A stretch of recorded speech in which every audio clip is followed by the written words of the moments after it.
नमस्कार शेतकरी बंधूंनो, मी Raju Pawar Unity Agro Chemical and Fertilizer या कंपनीचा प्रतिनिधी. शेतकरी बंधूंनो, आज आपण जिथे हा प्लॉट आहे, हा मिरचीचा प्लॉट आहे.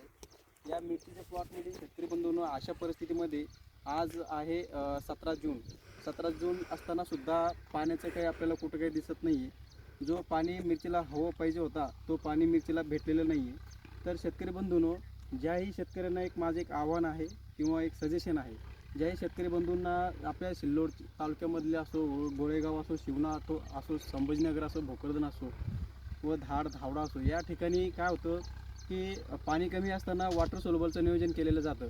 मित्रांनो, ज्या शेतकरी बंधूंना पाण्याचं वेळोवेळी नियोजन होत असेल त्या शेतकऱ्यांना वॉटर सोल्युबल सोडा, अन्यथा वॉटर सोल्युबल सोडू नये. कारण आपण बरेच काही ठिकाणी मिरचीचे प्लॉट या ठिकाणी बघितलेलं आहे.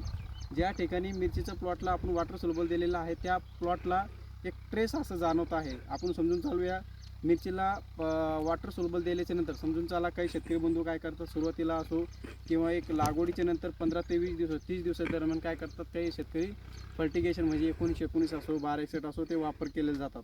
आपण काय बघतो या ठिकाणी की आपल्याला रिझल्ट भेटावा किंवा आपल्या मालाच्या गाड्या किंवा फुलं दिसत नाही.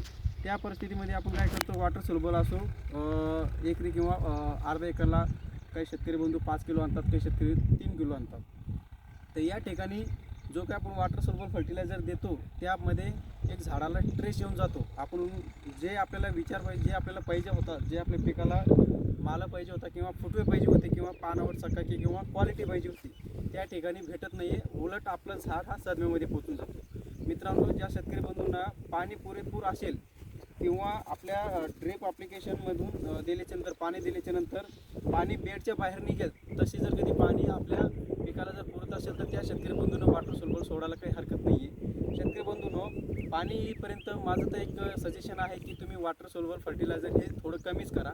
आणि तुम्हाला द्यायचं असेल तर समजून आता या प्लॉटला आपण मरिना नावाचा प्रोडक्ट दिलेला आहे. मरिना हा एक जमिनीमधला जो काही ऑर्गॅनिक कार्बन असेल, जो काही ट्रेस काढून देण्याचं काम करते आणि या ठिकाणी क्वालिटी पण आणण्याचं काम करते.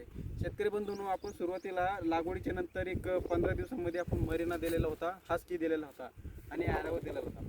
मित्रांनो, या ठिकाणी हा प्लॉट साधारणतः तुम्ही बघू शकता, कुठल्याही प्रकारचा व्हायरस आणि कसल्याही प्रकारचा अटॅक या ठिकाणी दिसत नाही आहे. शेतकरी बंधूंनो, फवारणी करायच्या वेळेस सुद्धा तुम्ही संध्याकाळच्या टायमाला फवारणी करत राहा. कारण जर आपण दुपारी फवारणी केलं किंवा सकाळी फवारणी केलं तर झाडावरती सुद्धा एक हाडपणा येऊन जातो. आणि प्रमाणामध्ये फवारणी करा. जिथं 1 ml चा डोस आहे 1 लिटरला, ते 1 ml चा वापरा, 1.5 ml वापरू नका. शक्यतो संध्याकाळच्या टायमाला फवारणी केल्याच्या नंतर जो काही अटॅक राहतो तो अटॅक बरेच असं कंट्रोलमध्ये राहतो. या ठिकाणी तुम्ही बघू शकता, आपल्या या प्लॉटला विभूती ॲग्रो केमिकल अँड फर्टिलायझर या कंपनीचा मरिना वापरलेला आहे. तर मरिनाचे तुम्हाला या ठिकाणी प्रत्यक्षामध्ये तुम्हाला क्वालिटी पण भेटून जाईल आणि या ठिकाणी तुम्हाला फुलं पण चांगल्या प्रकारे दिसेल. या ठिकाणी शेतकरी बंधूंनो, तुम्ही बघू शकता या ठिकाणी की झाडाची क्वालिटी कशी आहे, झाडाची मालाची काड्या कशी आहे आणि झाड कसं आहे. या ठिकाणी आपण सिल्लोड या तालुक्यामध्ये आलेलो आहोत. तर शेतकरी बंधूंनो, तुम्हाला काही थोडक्यामध्ये माहिती वगैरे हवी असेल मिरची या पिकावरची विषयी, तर तुम्ही मला कधी पण कॉन्टॅक्ट करू शकता. माझा नंबर आहे 86 98 52 13 83. मी जालना विभाग बघतोय. धन्यवाद, नमस्कार.